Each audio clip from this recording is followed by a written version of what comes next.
do you guys pull over? Do you have a technique of like peeing out of your bibs or something mid-ride? Like, do you guys have a bathroom technique, or does it not come up as often as one would think? It really, for me, it doesn't come up as often. I think Barry 100 was probably my only one that I've had a disrobe situation. Oh no, I take that back. Sancho, I did have. Yeah, I did have. That's 200 miles, right? Yeah. I had a dirty Sancho. I had a very dirty Sancho.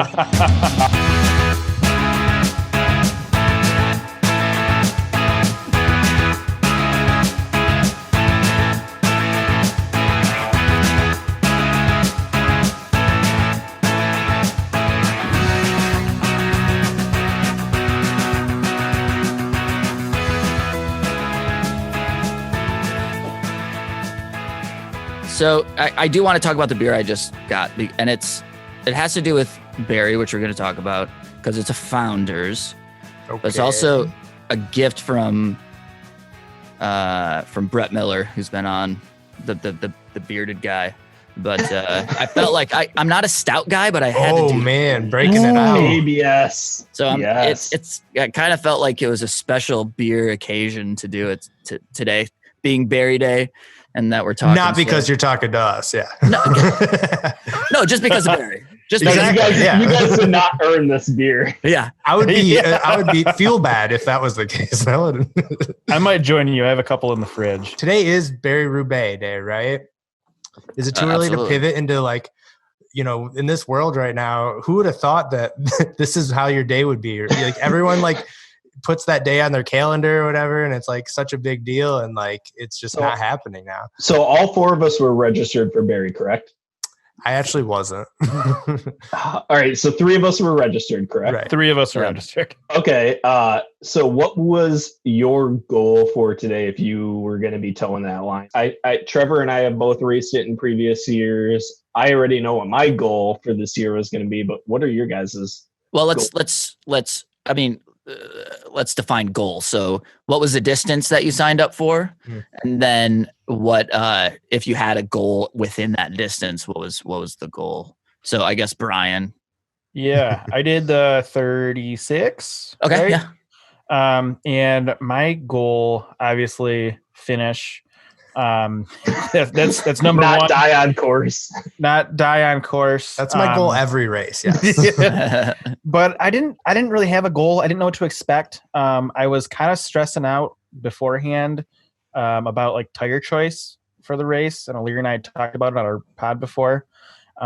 What bike were you gonna ride? Because you said you don't have a gravel bike, or you do? No gravel bike. So okay. I have a road bike that can barely fit 25s in it. So I think that's kind of out of the question. Yep, don't do that. Yeah. And then I have a Scott Scale hardtail mountain bike, which is what I was gonna ride. Yeah. So I think it would have been fun. I was super what's excited. The percentage of people who do mountain bike versus gravel bikes? I mean, obviously everyone probably wishes they'd have a gravel bike for that race. I bet in the 36, you'd probably be looking at about 40% of the bikes I would say are mountain bikes. Oh, okay. Really? Damn. That's interesting. Okay. I know Joel rode Lowell, the one before Iceman. Yes. The one I almost died during.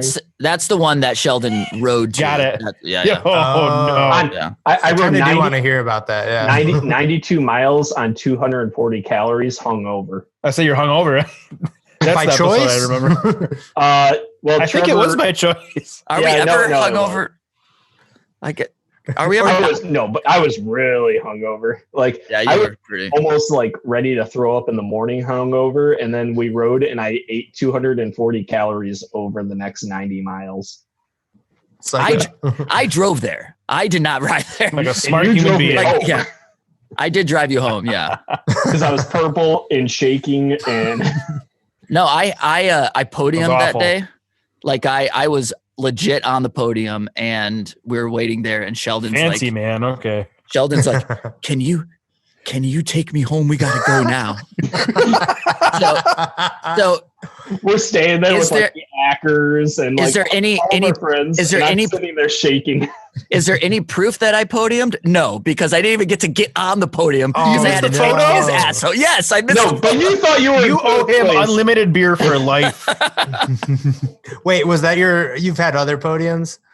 I've had one other podium. I had one other podium last year. If that was like your only one and then you didn't even get to celebrate it, that's devastating. It still sounds devastating. It does. It still does. It's not totally true because at the time I thought I was like fourth in my age group. So I was like, okay, let's go. And then I think halfway home or like maybe when I got home, I looked and I was like, oh, I was third. What a. Yeah. Like we got back to his house, he had to go to work. His wife had to drive me home. Like, yeah, it was a disaster. What was your recovery like that for that? Or like, is it a couple days of you just feeling like a zombie or what? It wasn't until 5 p.m. the next day that I started to feel normal. Like the next morning I went and got coffee with my mom and she's like, you look hungover. I'm like, no, I just depleted my entire body of calories. Like she's just looking at me and I just look miserable. Just like my whole body hurts. I felt like, oh yeah, it was bad. I've never seen I was losing vision. My skin color completely dropped out. Like I have never seen. Yikes! Not only you, but I've never seen it. Like you were blue, and it was cold. It was pretty cold, but it was like. I don't know. It was something else. And I joke with him that like he made me take him home, but it was like, we got to get him. Sounds like it was out of here. Like he needs to get into a car and something. Like we went to McDonald's. Like I never eat McDonald's, but he's like, we need some food. So I was like, all right, let's just go get McDonald's. And like it was something else. Let's get back to Barry Roubaix. Like, sure. Barry goals, surviving the course. So you asked, like, I think like there's a good amount of people that ride mountain bikes. You'll see a lot of fat bike riders for sure. Really? I think that's because you got rigid. Yeah, it sounds awful. Maybe. I think that it's there. There are sandy spots. Sager Road. There's like one notorious road that's kind of sandy, but yeah, there'll be people that ride fat bikes just because that's what they ride all year round, and it's fun. Okay. They're just out there to have fun. You'll see some mountain bikes. I think now gravel bikes are so accessible and everyone's getting a gravel bike that every year you're probably going to see more and more gravel bikes. Okay. But I know enough mountain bikers that are just like, I'm a mountain biker, gravel bike riding or this that kind of race isn't my thing. But like Barry Roubaix is such a race that you need to experience. Anyone that if you have a full suspension mountain bike, ride it. Like do the 30-mile thing. It's so much fun. Like the course is probably, it's not a single, it's not technical. It's not whatever, but there's so many people there. And there's so many options that you have you can do an 18-mile now or 30 something, or like, if you really want to get into it, like the 60 or the 100, you have all these options. And then the experience is so great afterwards that regardless of the distance, just you have a bike, ride it and do it. Like Larry, you should do it. Just sign up for something. Maybe I'll hop on the wait list now that it's moved. Yeah. I mean, I know do it. I think the one thing that like, I don't ride in the winter. I have a trainer, haven't even opened the box for it. But I love biking. I just think like this race is like intimidating for me, coming as like the first ride of the year. Sure. It's very early in the season. Absolutely. But now that it's moved, like I really don't have an excuse. So I know there's a wait list. So I mean, I might even hop on it. We'll see. And I will say, and sorry, Sheldon, to interrupt, but being a podcast about Michigan and you guys talk about biking, I think there are a couple things that you have to experience. And Barry Roubaix is in your backyard. Brian, we're posers until we do this. Yeah. I was supposed to today. For real. Yeah. Okay, fair. But he's got a mustache and everything already. I'm ready. I grew it just for that. Yeah, but it's grit out of it. It's a good time, and you should do it. And so Brian, you're going to do I think the Hardtail mountain bike. If you lock out the fork or whatever, you would still have a blast. Yeah, that's what I'm planning on, like for like training rides and whatnot. My family has a cabin like up north, so I would just ride like dirt roads around there. And it did fine. Like it's not like perfect for it, but It was okay. I liked it. I'm still talking to Joel about. He has a Jake the Snake that I am hoping he's going to let me borrow because he still wants to ride his Niner mountain bike. So we'll see. For Barry? Yeah. Okay. Yeah, unless he's changed his mind. But the Jake the Snake I would take over the Niner. Yeah, for sure. Yeah. Well, he said he wants to ride his mountain bike. He podiumed at Lowell on his Niner. So I don't know. Yeah, he probably got on the podium because I had to go home. Oh, that's probably it. That rules. Sorry. So Trevor, what would your goal be this year? Yeah, good call. This is only my third. I talk like I know about it, but like there's so many people. I want to make this clear. This is like something that I don't think we've ever really talked about, but I think we like to talk about all this stuff, but there's no way that we know really anything about this stuff. I mean, there's so many people that have been riding these races that know way more about Barry Roubaix, or they've done it so many times, or Iceman, or any of these. Yeah.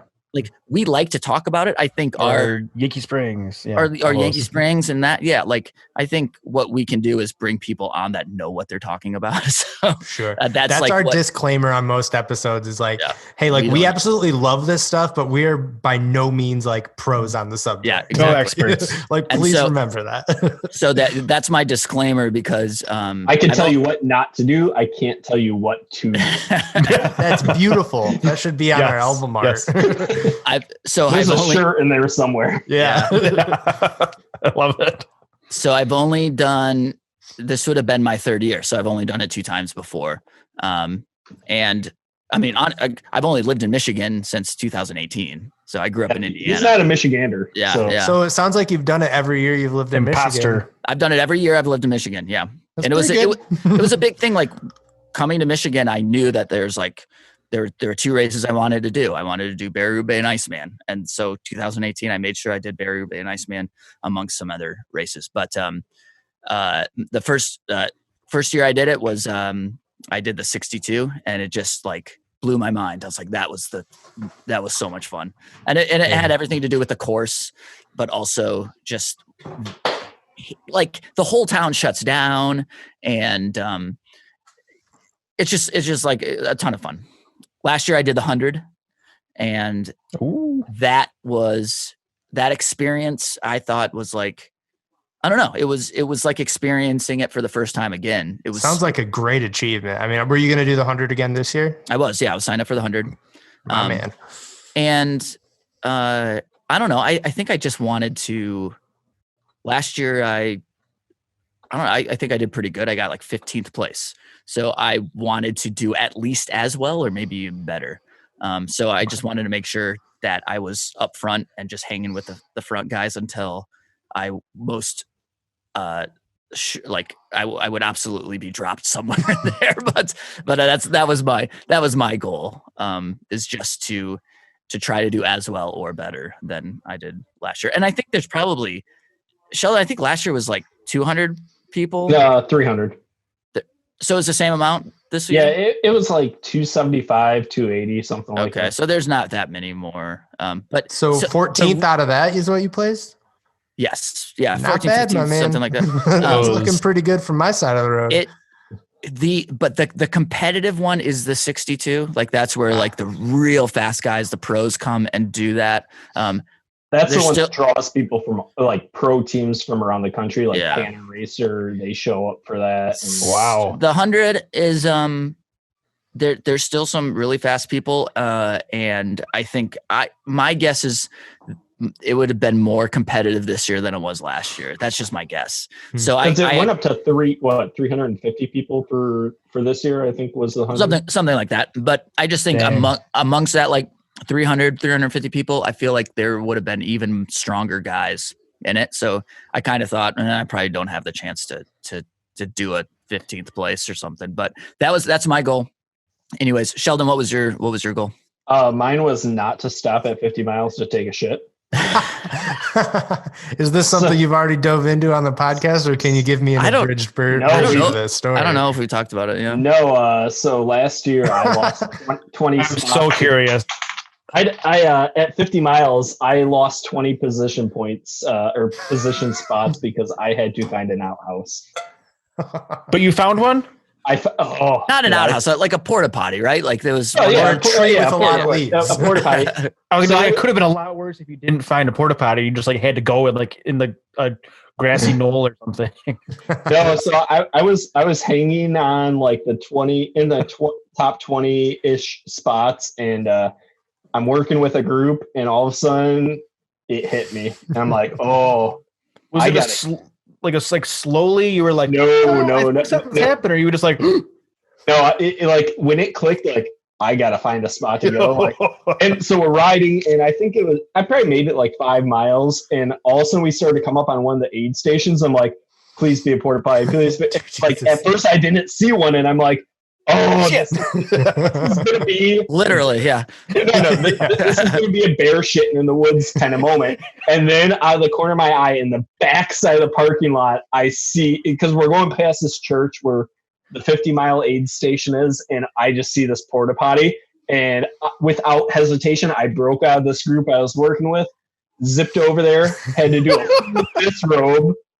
I bet. Yeah, because bib on it, I had everything on, went to the bathroom, and I think at the end of the day, I think I got like 40th or 41st place, and like not bad. But I was going through I knew some of the people in my group, and they were all in like between 20 and 25, and I was like, damn it. How relieved were you though when you saw that? I mean, your life. There was no hesitation. There wasn't like I think I can make it. I was like, bye guys, and like I don't know, I didn't say anything to anybody. Nobody knew I had to take a shit. But like I'm just like, see ya, and then I was like, whoop.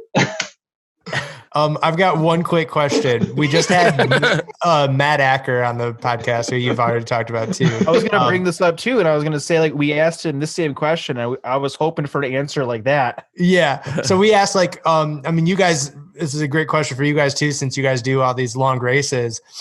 Do you guys pull over? Do you have a technique of like peeing out of your bibs or something mid-ride? Like, do you guys have a bathroom technique, or does it not come up as often as one would think? It really, for me, it doesn't come up as often. I think Barry 100 was probably my only one that I've had a disrobe situation.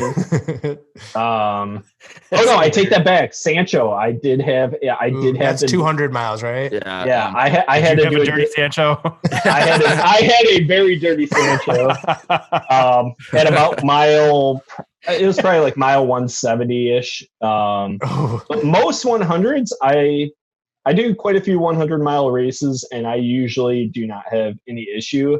I have practiced peeing out of my bibs, but so far in a race, I have yet to have to pee out of my bibs. Okay. Because I know, Brian, how many times do you pee just in like a 15-mile?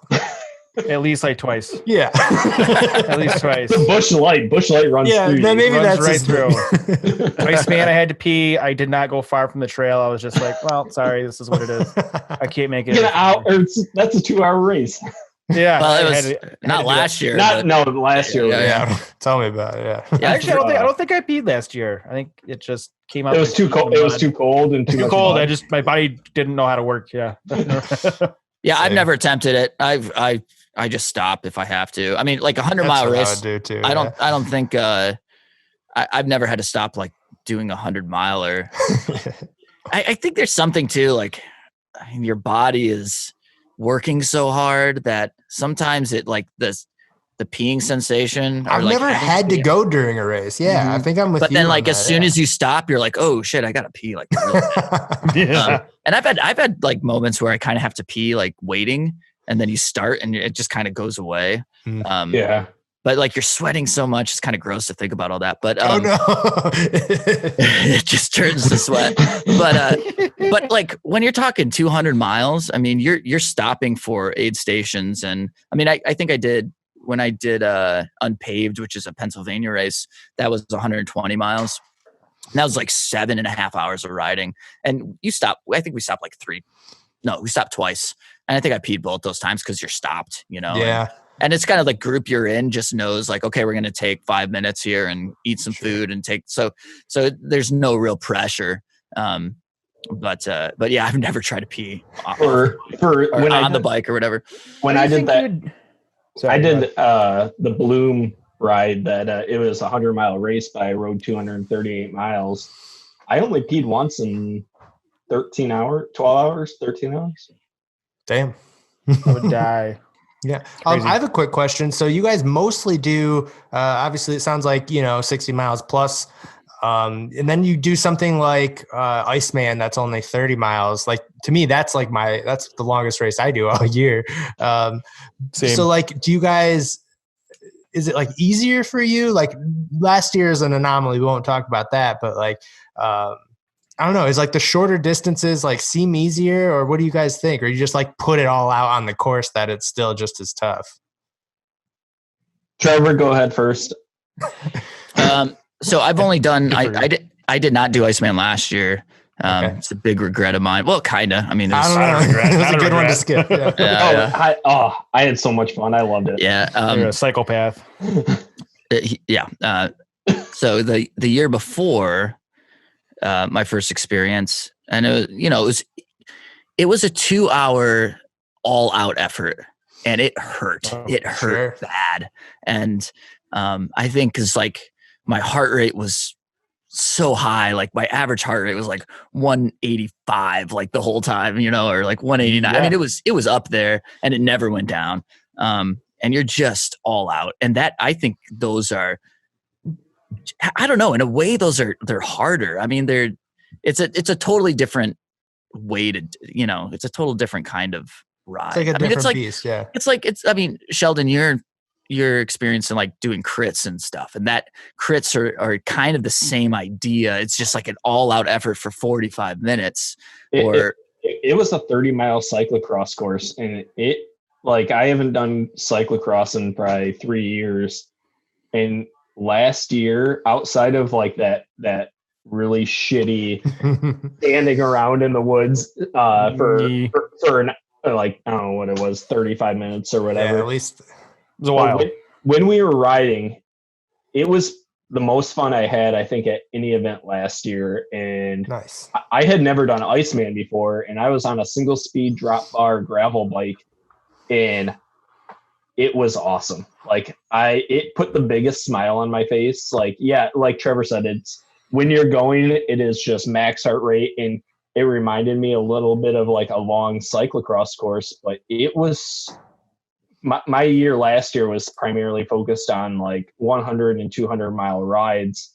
And then going to this just put the biggest smile on my face. It wasn't anything I had trained for. I hadn't done really any power work at all, but just that, like, your balls out for, I think our times were like in the 2.5, 3 hour range. Yeah. It was just, I loved it. I thought it was the coolest thing. Enough to make you want to sell one of them gravel bikes for a mountain bike? Oh, hell no. No. We almost had him. No, a gravel bike in that race is just, I thought it was money. Like, I was running drop bars on 40. It might be. There's really not a ton of single track. Like, it gets sandy, but like I totally get a gravel bike for that. Well, and like the sand in it, it's so small, and like I think a 40C tire, at least going off last year, was the perfect tire. And we've argued back and forth because I think it was a good tire for him. I don't think it's necessarily the perfect tire for everyone. I think if you came into that race with a history of cyclocross racing, the narrower tire will be your friend. I would agree with you there. Yeah. But if you have a history of mountain bike, I think you would not enjoy it as much. But I definitely see that as a fully rigid mountain bike race. Like, yeah, I think keeping everything locked for that race would actually be your friend. Peeing out my bibs real quick. You could just go do that next time. You have to get on the bike. What the hell? He's gonna film it. Yeah, he has some toilet paper right behind him. Yeah, that's interesting. I'm glad I asked that. That was a good insight. It's like it's like Matt Acker, who is an endurance machine. Sure. And then like he went last year and came in 8th place, And it's like, and he's talked about how much of a different type of race that, I mean, his whole thing is just these long, stooling 350, 500-mile things. I mean, he did the Moore ride, like, that was across Michigan, right? The whole state. Up it. Yeah. And that was like, I think he did that like the week before. I mean, and it was the Saturday before. Yeah. Yeah. So, I mean, it is a different type of I don't know, discipline or type of riding, but I don't know, like what I did Yankee a couple weeks ago, and I did like 2 laps or something, and that, I mean, it's only like what would that be, like 20 miles? Yeah, I was gonna say it's 24. Like, okay, but like, is it 12 miles? Nice. I'm gonna go there more. I think it's 11. I thought it's 11 or 12, 11 and change. Like that, yeah. What are we talking about? What's Yankee? 11 and change. 11 and change. Yeah. Okay. So yeah, I did two laps there, and you feel like, I mean, the time, like, you ride for a couple hours for sure, and it's got a lot of elevation. Yeah, it's a whole different type of riding, Yeah, Leary, it's like the ski hill, but bigger and harder. All right, want to do it tomorrow with sand? With sand. Actually, tomorrow might be super. Like, the sand would be pretty good. Packed down, yeah. Yeah. I was like, we go to Yankee tomorrow. Today, you've never done Yankee? Larry, you've never done Yankee? I've never done Yankee, no. I just moved to Grand Rapids here. Not even a year I've lived here. I'm from Traverse City for like the last like 3 or 4 years I've lived there. Okay. So Vasa is like my backyard, like all of Iceman and Mud, Sweat, and Beers, all of that. All of the those racetracks is like where I rode every day. And I do miss it so hard right now. Got it, yeah. It's yeah, like for sure. Such a crazy different like not as much like climbing. Sure, you can like force yourself to like do a climb, right? But you can do just like, I don't know, probably closer to a gravel ride experience where it's like a 20-mile loop or whatever, and only have to do like 500 feet of elevation. And that's kind of my jam lately. It gets me like back into like longer rides. You guys are like laughing because it's like nothing, but that's how I get back into like shape or whatever, because here I feel like, I don't know, it's like so compact and like, climbing and then like climbing and coasting. There's no just like straight away like build up your like time on the bike. Like, I don't know. And then around here, that's where the gravel riding or just like riding on the roads comes in. I mean, we don't have those. We don't have 40 miles of single track that you can just go, Right. We have 11 miles of really compact or like DTE or something where, but it's still like very compact. You just don't have like, you just can't get lost into this whole thing of single track. But have you guys ridden State Game Area, Canonsburg State Game Area? No. Okay. Well, we'll have to show you. Never mind. We'll show you around. But I wanted to. Moving on. There's a few trails in the Grand Rapids area that I have not experienced. So, I mean, I've really just Yankee. I mean, like in like Custer, the Kalamazoo area or whatever. Island Lake. Okay. You've done Island Lake. I've never done that. But really, Island Lake's nice because you can run a rigid gravel bike at Island Lake and still have an absolute blast. I mean, even like even parts of, I would say even parts of Yankee Springs, you could run absolutely a gravel bike because you're not jumping over logs. You're not. There are like loose spots. There are some real like lots of rocks and things at some points, but if the conditions are good, you could. And I know people do. I mean, Sheldon, you've done Yankee on 28s before, right? Yeah. Like some of it, on a road bike with a 52 tooth chain ring. I mean, parts of DTE is like DTE is like the smoothest trail. Like you could run. I mean, if the conditions were good and if it was hard enough that you're not going to like screw it up, you could. There are some like rock segments or whatever that maybe you just go around them, but you could run a gravel bike on DTE for sure. DTE is a fun time. That's probably one of my favorite in the lower half of Michigan. I haven't been there since I did it once last year, but I'm due for a trip out there. Brian, maybe we can. I would love to go. I haven't hit DTE yet, so yeah, it's a good place. It's great. I have such a hard time traveling because like between where I live and now where Larry lives, we're in like North GR Rockford area. There's like 4 different primo trails within like 10 minutes. So it's hard to like get the motivation to try and like go somewhere else. So which ones do you hit in your area then?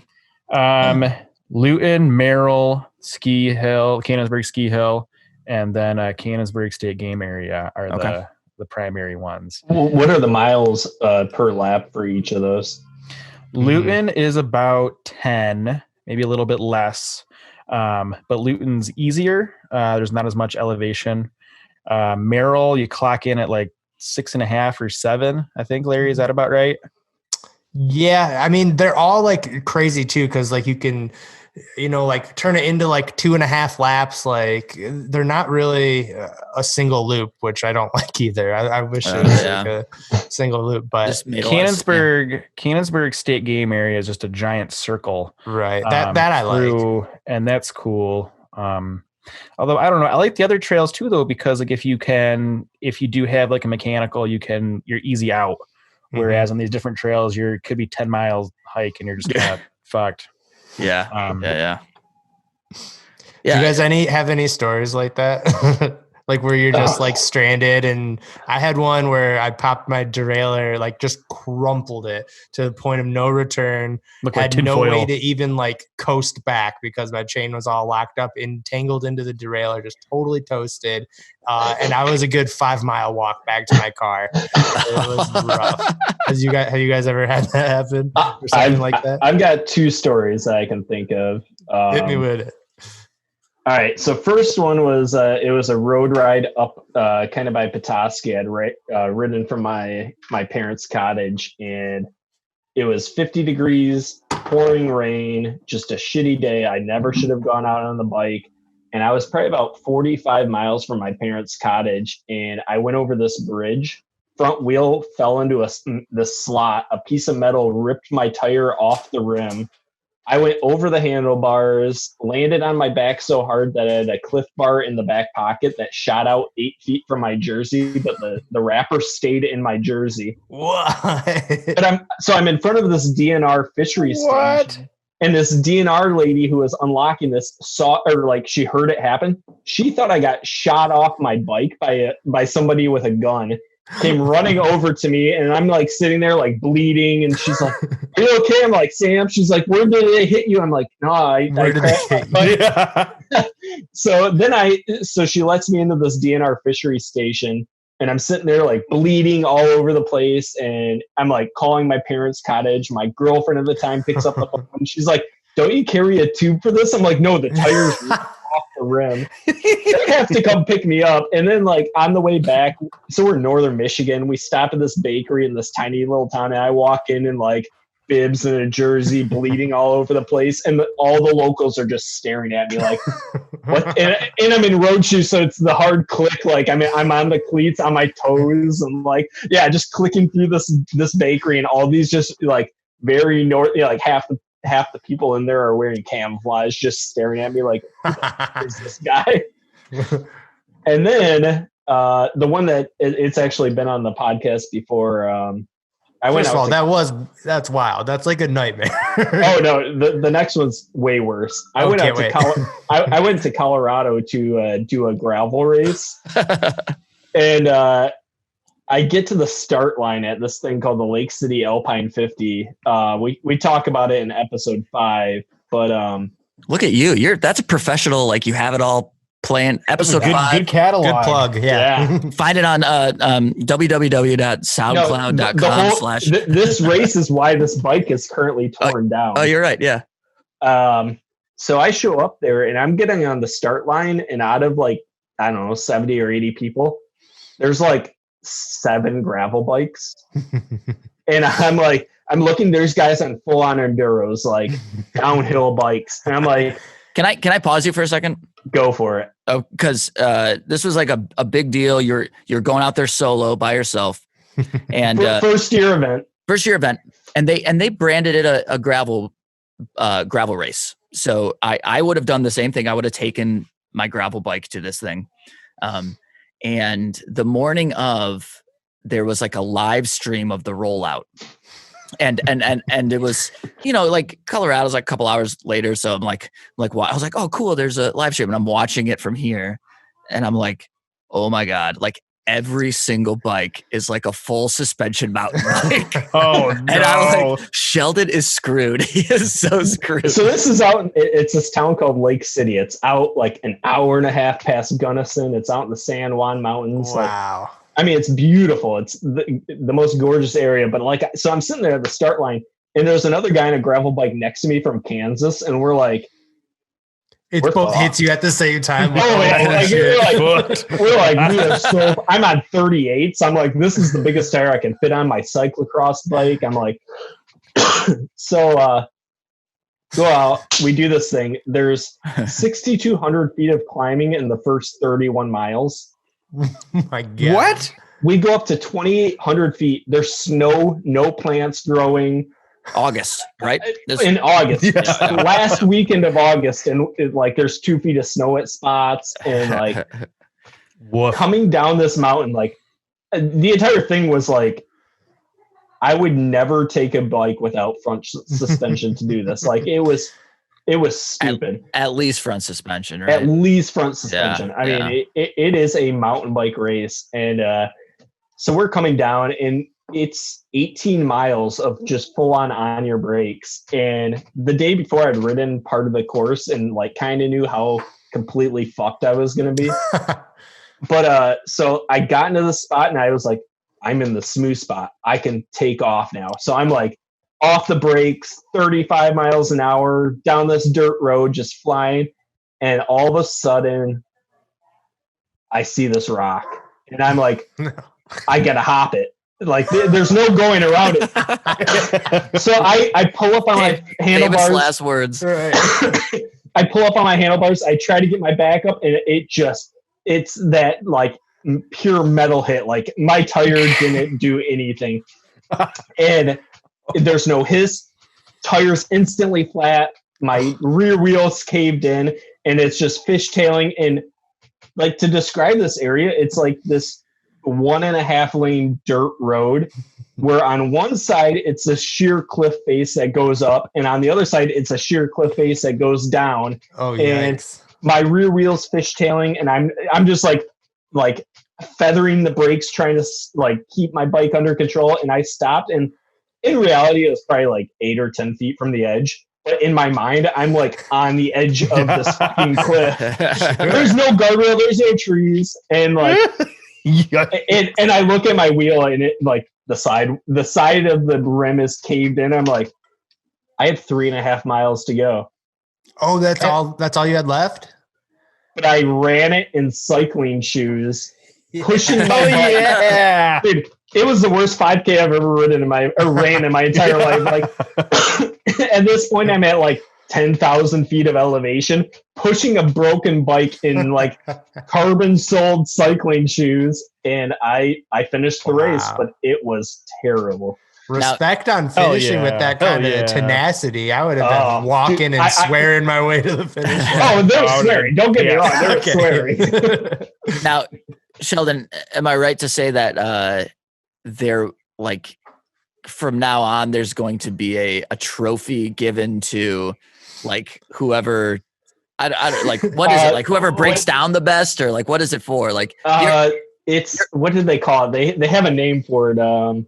The Sheldon? Well, no, it's the Sheldon Little like toughest something award. I can't. There was a term to it, but after the race, I gave them my entire wheel, tire, cassette, everything, and they're turning it into a trophy. Dude, that rules. Badass. That makes up for it, you know. Yeah. In my opinion. That's why it was a tough day. Yeah, that's why. Yeah. Yeah, that's. That's where the wheels are. So I have new wheels arriving this week for it, but that didn't make you want a mountain bike. No, Still no. No. I've gotten 2 new gravel bikes since then.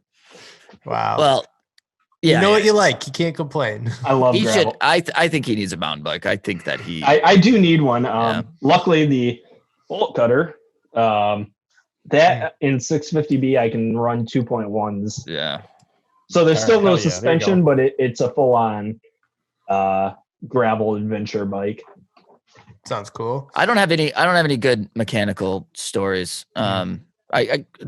I guess the best one. He's like, I'm actually good. I plan my events. No way, man. Anyone gets mechanicals. It's not. Sure, it's yeah. not Keep talking. I gotta pee. But I did. Actually, I don't even know if Sheldon. But like, man, 2008. So long time ago, 12 years ago or something. Right. When I graduated from college, my buddy and I did a road trip out west, and I took my road bike. We were in Glacier, and there's like the Going to the Sun Road. Have you ever heard of this? It's just a big old climb, and that's why they call it the Going to the Sun Road. And it's just like a big climb, and then so I was like, yeah, you go over it, and I'm gonna just take my bike and I'll ride over it. And I get to the top. It is like huge. I don't know, like maybe it's 5 miles of climbing or something like that. Maybe it's more. Damn. And I get to the top, and I flat. Like it's like a slow leak, and I still have to ride down a mountain. and of course I'm dumb, and I don't have anything with me. Zero tools. Man. Zero tools. But so I'm on the side of the road, and I'm just looking for a car with a bike on it. and I like flag them down, and then but it was, they didn't have a tube, they didn't have anything like that, but they had a pump, and they pumped it up, but it was still a slow leak, so it was very soft. Just enough to get you done. And I'm ripping down a mountain, like switchbacks and all that. Yeah, super scary. But wow, that was super. You made it though. I made it. Yeah, it was fine. It wasn't like I didn't have to run a 5K and road shoes kidding. or something. When Sheldon gets back, we need to talk more about you guys, because we've been like we've been talking way too much. I mean, this is fun. This is usually that's usually our plan, is to talk as little as possible so that it's an interesting podcast. Right. I haven't really had any like too serious mechanical, like I've like flatted and not had shit with me, had to walk a couple miles. But like the one that comes to mind was my first like serious mountain bike race was Peak to Peak 2 years ago. And I had my first mountain bike, which had like a triple chain ring up front. And I lost like all the gears. I couldn't shift. And I was like considerably like out of shape for this race. So I had to hike up things anyways. I lost all the brakes. And my cleats froze, so I couldn't clip in. Oh my! And then my ESI grips were like twisty because they were so wet from the snow. Did everything failed? Like everything failed. Seat post kept slipping down. It was like the worst thing ever. And it was at that time I was like, I need a new bike. I need a real bike, he says. Yeah, it's like 26-inch mountain bike or something, and it was a just super bottom base. Specialized rock hopper. Yeah, if it was a triple, it was certainly like 26-inch wheels. It was 20. It was 29er. It was a 29er. Okay, 29er, but still at a triple chain ring, and the thing weighed, I don't know, probably like 47 pounds. Like it was nuts. It felt like it was made of just like iron. That does remind me though. Iceman, I did mechanical and I got out of it, but it lost me like 3 to 4 minutes. Which it was a fast year. So 3 to 4 minutes is a lot of time. But I was, and at the time I was mad because I blamed the bike and I was like, this piece of shit, whatever. But then I realized, it was my fault because I don't know. I think it was hubris or something that I was like, I'm not going to go into the little ring. I'm just going to power up all the hills on the big ring. Like it was like literally like one of my things. I was like, I'm just going to power up these hills but of course, like there was probably a hill where I shifted my rear derailleur all the way back. And so you're in your extremes and it just sucked into my spokes. And so that's definitely operator error. Definitely I was the dumb one there. And hey Trevor, you know what to fix that? Single speed. Sure. You guys are superheroes. I don't know how to do single speed, especially for Iceman. I don't do it. I couldn't do it. So I'm at the side of the trail and I cannot get the chain out of it. It sucked between the cassette and the spokes. Yeah, I've had that. It's miserable. And I'm like, what? I was like literally 5 miles from the finish. Oh, that makes it worse. So you're on those climbs towards the end, and then you're using people that. People are like passing me. I'm like, God damn it! and I take it like everything I can to try to rip this thing out of there, and it's not going. And finally, like I am so pissed off that I just get on the bike and I pedal as hard as I can, and it like comes out, and I'm like, wow, okay, here we go. Started making like it sounded like I had a stick in my spokes like the whole time. It was like like the whole way to the finish. Really? So you just finished without a cassette basically, or did it get back on? It was back on. Oh, okay, but just like all fucked up. and I wouldn't shift. I only shifted like one or two. Like I was scared to do any extreme shifting. But again, I was dumb because I didn't want to go to my little ring. So stupid. I mean, I love having gears. In fact, 80% of the reason I upgraded my bike is to get Eagle, just to have 12 speeds now. And let me tell you, even today, I finally just like broke that 12th gear in. Oh man, I was just sitting and spinning for every climb. So what's your big, do you have like a 42 on the back or something, or bigger than that? I think that's a 48. 48. Oh, is it more? Yeah. I'm pretty sure it's a honker. Eagle. I'm pretty sure you're at your 48. I could be wrong, but they're all the same, right? All the SRAM ones. You can get different. No, you can upgrade up to 50. Oh, you can get a 50 on the back. Yeah, I don't even have a 50 on the front of any of my bikes. On the front, even. Yeah. Yeah, it's 40 back something. On Eagle, back in the Eagles, you can get up to 50 or 52. Like you can legit. I thought it was 52. Yeah, it's something insane. That is insane. So let's. Where did you guys get into bicycles? I mean, have you always been like high school, like riding bikes, or something that happened? We're newbies. We're newbies. Anything. Yeah, it would. I'll get us started because I was a year ahead of Brian. Because of our mutual friend Joel, I think probably kicked it off, got his brother into it, Tyler. And then Tyler and Evan are, two of our best friends, and they're mountain biking all the time. And then, I visited them because I lived in Traverse City, and they just finished their first Iceman. Maybe it wasn't their first, but it was the first I've heard of it. So I was at the Iceman after party, and I was hanging out there, and just like, I felt so guilty of partying with all these people. Everyone just like you left it all out in the course, and I'm here hanging out with these guys. And I'm like, damn, all right, I commit to doing Iceman next year. I didn't even own a bike at the time. And then as soon as it got warm out that following, spring, I was on Craigslist finding myself, an intro mountain bike, and I was sold ever since. And now I have 3 Icemans under my belt and 3 bikes. I've gone through 3 bikes since then too. So I have a quick question. While you tell these stories, tell us what you're riding currently. Yeah. My new bike I just bought not even like 2 or 3 weeks ago. I don't think. I just got a new Trek Stash 7. Cobra Blood. Brian loves the color. The Mm-hmm. color is called Cobra Blood. And I just found this out. It's actually really sick. On the, what's it called? The tube for the long part of your bike that holds your... You look like you're jerking something off. Whatever. There's a decal of like a cobra on it that I just found. Is there? All right, that's cool. Yeah. So yeah, I'm digging it. It's... what kind of... full 29 plus. Okay. So Hardtail. it's got Hardtail, 3-inch wheels, front suspension, hardtail.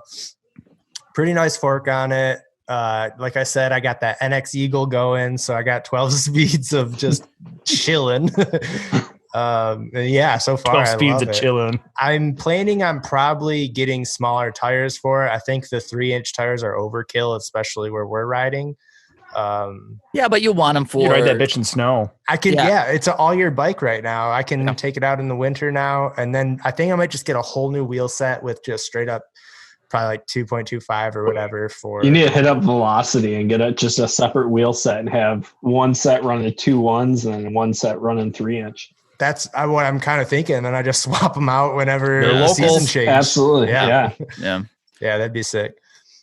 But yeah, that's kind of where I am. And then Brian, go for it, man. Yeah, I got into mountain biking from going to 2 Icemen's, not racing and just drinking. And the second one I drank too much, and I was like, oh, fuck yeah, I'll do it. I promise, I'll do it next year.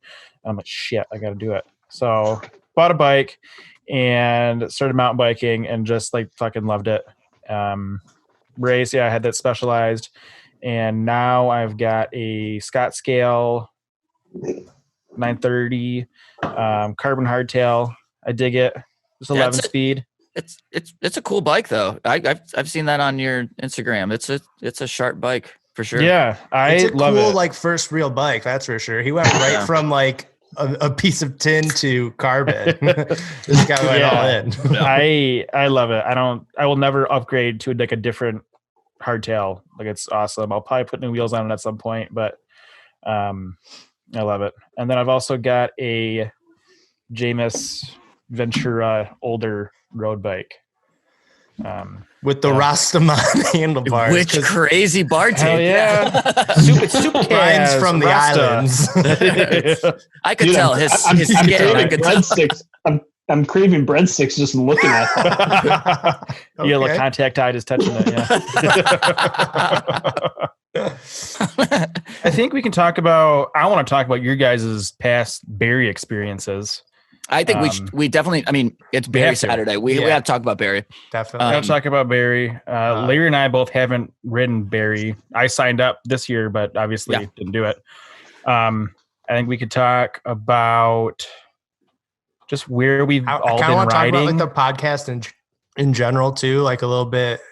Like I've only heard a couple of your guys' episodes. I know Brian's listened to a lot, and all of our buddies are super huge fans. That's kind of how we found you. Cool. So I'd love to just like learn more about you guys, like personally. I think that'd be cool. I think the same way. Like I think for us to, I mean, there's a couple things that we have in common. It's bikes and beer. So we should just talk about like what our relationship with is. Like number 2's almost gone. I have to go get a third pretty soon. What are you sipping on? Actually, right now, this is a summer shandy, but then I've got some different Japanese like Sapporo beer in the fridge. I didn't have. I wanted to get some Founders, but I also didn't leave the house today, so I'm just kind of rolling with whatever's been in the garage for a while. This is like the quarantine drinking thing. Like I'm going through all these random beers I have because you don't want to go out. So, what about you guys? What are you guys drinking? That's so true. Have you heard of this ever? I don't. My man. What? Latte? Beach. How do you pronounce it? Bush. Okay. There's a couple T's, right? It is brewed in. It literally says brewed in the USA. Freedom. I've never noticed that before. So Larry, what are you drinking? Oh, I already forgot about that. I cracked open a Founders Unraveled IPA. Okay, fitting for Barry weekend, I guess. Yeah, Founders, right? All right, Trevor, what do you got? I got the Black Rocks Grand Rapids. Have you guys had that? Oh yeah, love it. Yeah. Have you guys been to Black Rocks? No, I haven't yet. Great riding there. That was one of my favorite places I ever rode. Well, we're both scheduled to do the Crusher in the summer, which is in July. Is that if it happens? That is, it goes right. from Copper Harbor to Marquette. Wow, that's the route. Dang. But it's like kind of it's centralized in Marquette, but it's a point to point. Yeah. So do you pack 2 bikes there because you probably want your gravel or your road for the race, but you're right at the best mountain biking in all of Michigan, so you can pass on that, right? I have 4 gravel bikes and no mountain bikes. Whoa. You got to do something about that. Yeah. Right. Well, one's in pieces right now, so I mean it's been down since Colorado. The course itself is more than, I mean, they call it an enhanced gravel race because it is gravel roads for the majority of it, but then you have some pretty gnarly stuff that they say, like anything less than a 2-inch tire, you're gonna have a really rough time. Really? So that sounds pretty fun. My plan is, well, it's also like 230 miles. It's holy shit. Okay, not that fun.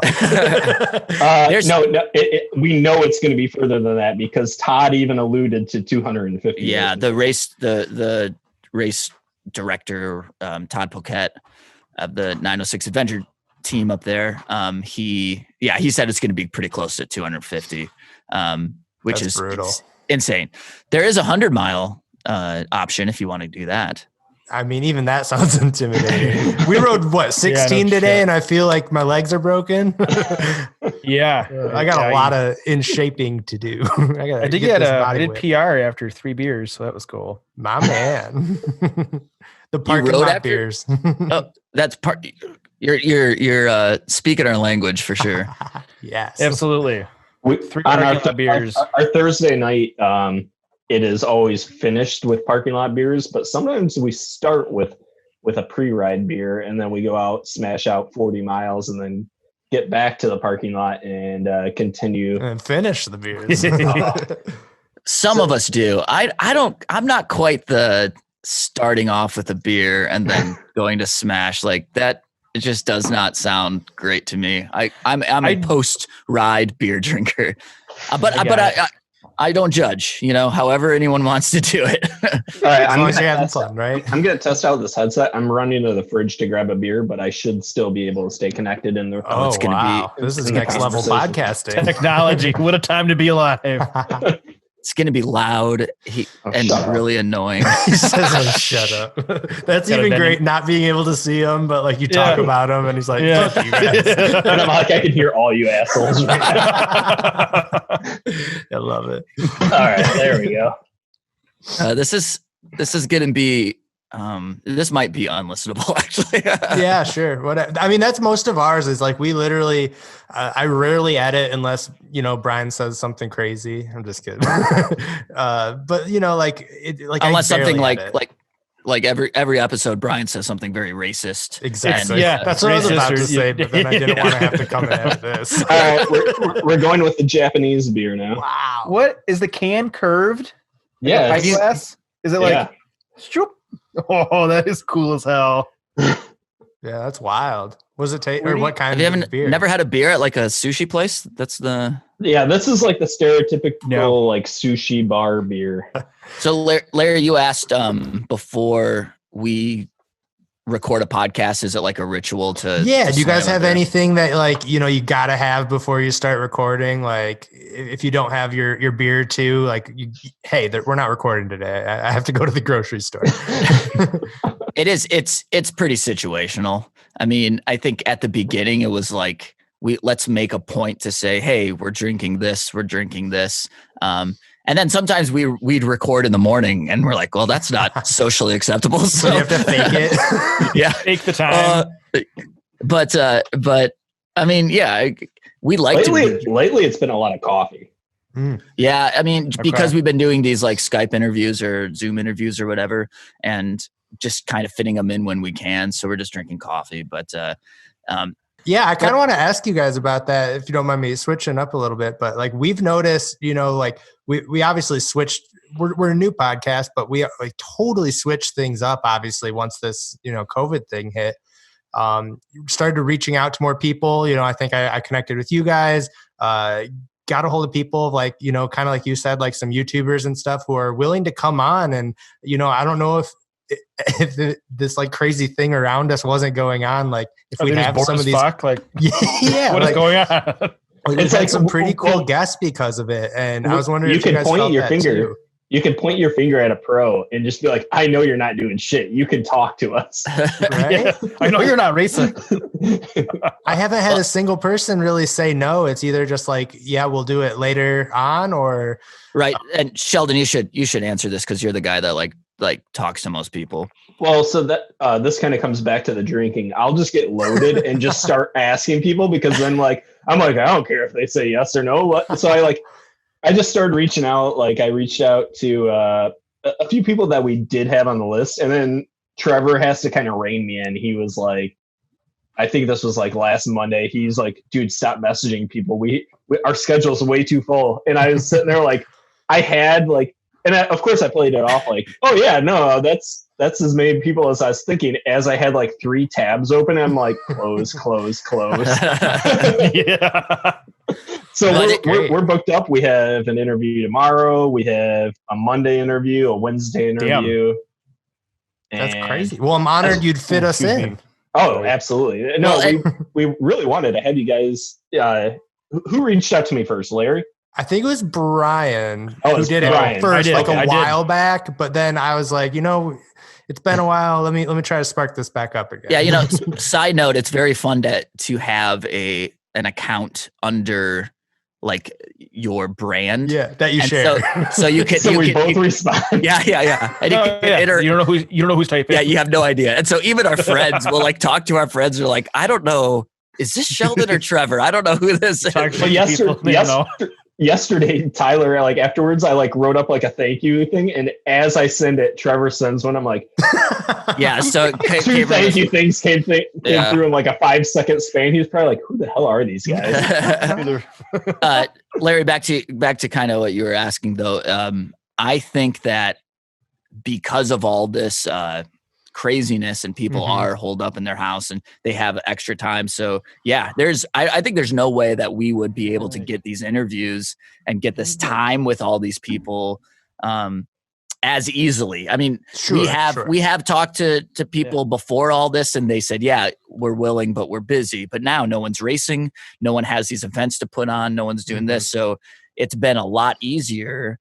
And also we were always, I don't know. There's something about the face-to-face. Yeah, like you'd think like you'd want someone in front of you. Like that's how we always would record, and so that's what kind of blocked off the idea of like getting guests, because 100%. It's like we'd have to bring them to Grand Rapids. We'd have to like clean up the space. We'd like need more. We'd need one more mic at least too. Yeah, we have the 2 mics, and then absolutely. And I think maybe we. At least for myself, I was like, I don't want like, it's like lower quality. It's not as personable. So let's just not do that. So if we can be together, yes, but like, let's just not even think about that. Well, but now we have an excuse. Now we're like, screw shitty quality. It's our only choice. Yeah. Because the listenership understands where in the past it was like, oh, do we want to sacrifice this lower quality for an interview? And now it's just like, well, this is going to be it regardless. And our listenership just has to deal with it. Any podcast right now is doing exactly what we're doing. Totally. And, I've noticed that. like the highest, the biggest ones are, unless they have like a catalog just ready to go, everyone's doing this. So, and we even had a discussion before the state went on a full lockdown. Trevor and I usually do our like intros and our exits recorded completely separate from interviews. And we had this discussion like, should I come over to Trevor's to do this recording? What will our listenership think if I show up there and we're together? If you're people they look to, yeah, exactly. It was even like our Instagram. We're like, we can't post that photo. We're too close. Yeah, absolutely. But it's serious. And when we were thinking this, it was kind of right on the cusp, and it was. Things were a little gray. But we had scheduled for Sheldon to come over. We're gonna knock this out, and we're like, let's just not do it. Let's just figure it out. Like do a call-in kind of thing. I've noticed a big difference in your podcast from the beginning. It was a rough start. and you know what? I mean, our first episode never got aired. Yeah, we I feel that. I mean, it's just you gotta record some stuff, and then eventually you got to put something out. Mhm. And Our first episode, we were just way too drunk to be recording. Kind of back to your question, Larry.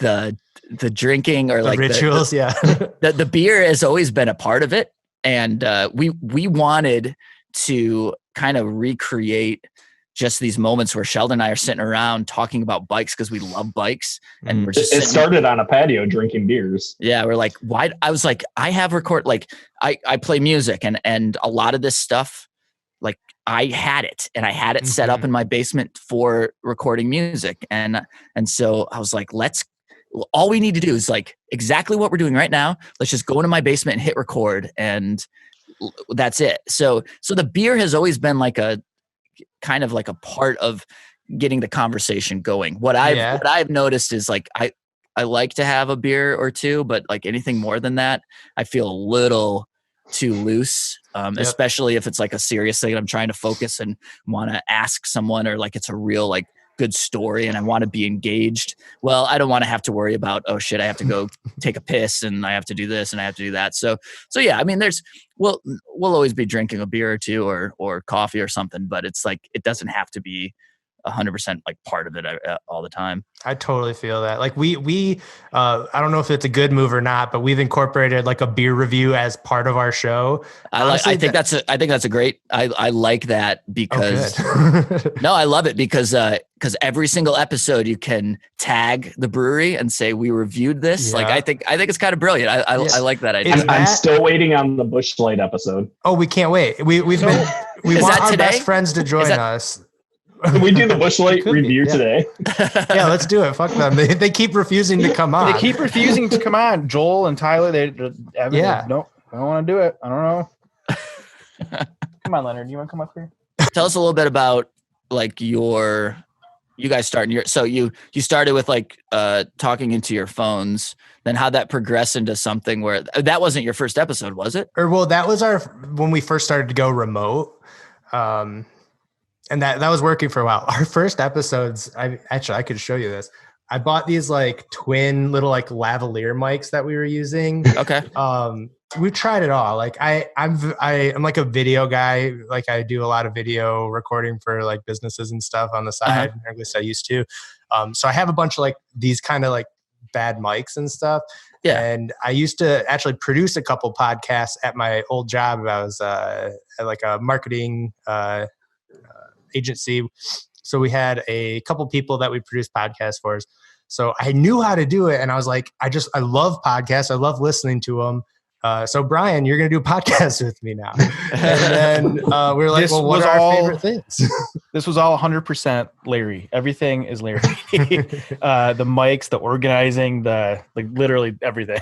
That's Trevor. I just show up, drink beers, and make an ass of myself. But Trevor, isn't it like, don't you love the accountability of a partner though? Like I could do this on my own probably, but I wouldn't do it every week. I wouldn't like, I don't think I could. I would say I would not do it. If I did not have Sheldon, I would not do it. It takes like a partner, someone, to be accountable to. Mm-hmm. But there's so many reasons why having a co-host or a partner in the whole thing is a positive thing. I love to throw out the ideas. I love to be creative in that way, but the follow through, I'm not always good with the follow through.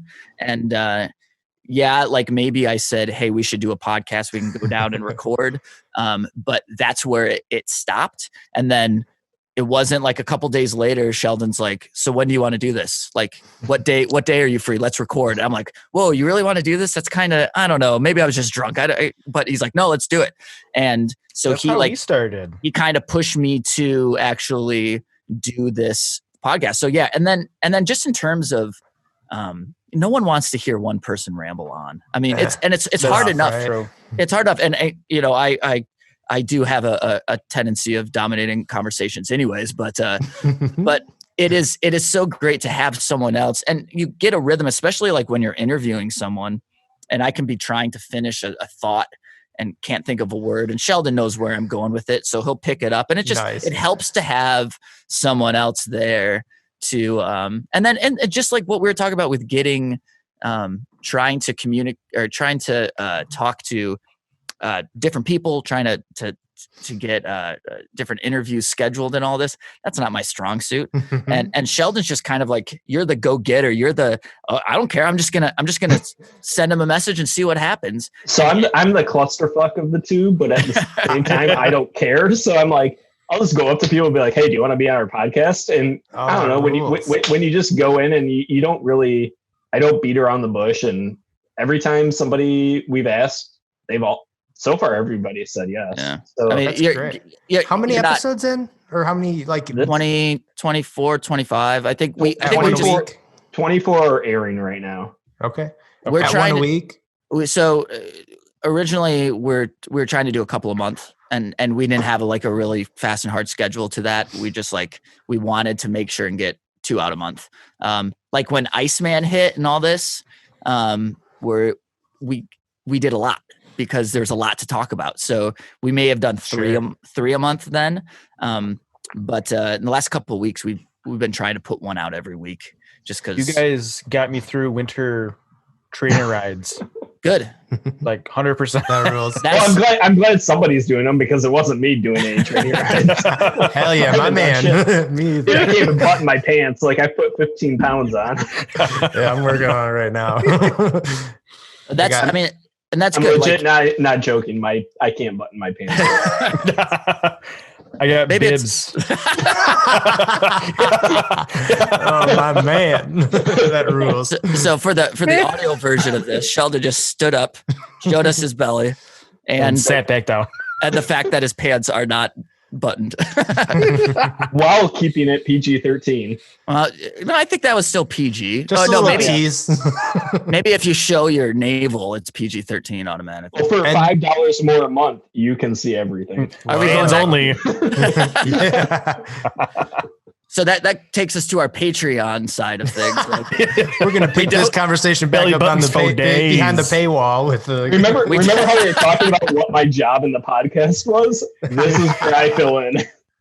Dirty Chain. You find us on any place that that podcasts are streamed. Of course, our main one is SoundCloud, where we kind of interact. What platform do you guys use mostly? We have Anchor. It's called Anchor, and then we post it there, and it distributes it for us. Yeah, right. Yeah. Spotify, so Apple. SoundCloud's kind of our main thing, but nice. Spotify, Apple. Yeah, we get most of our listens on Apple Podcasts. Yeah, for sure. I listen to you guys on Spotify.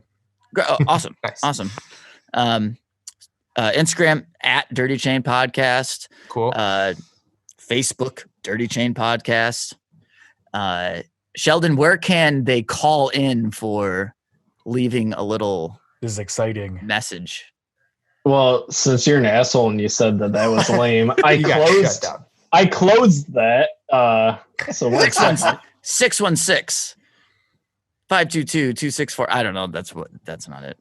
Someone's getting some calls tonight. This is gonna require some editing. I'm gonna drunkenly give out my cell phone number and also now have all these calls. Call the hotline at 616-522-2641. Isn't that what I said? You were pretty close. That was pretty close. Right on. Yeah. I had 3 numbers right.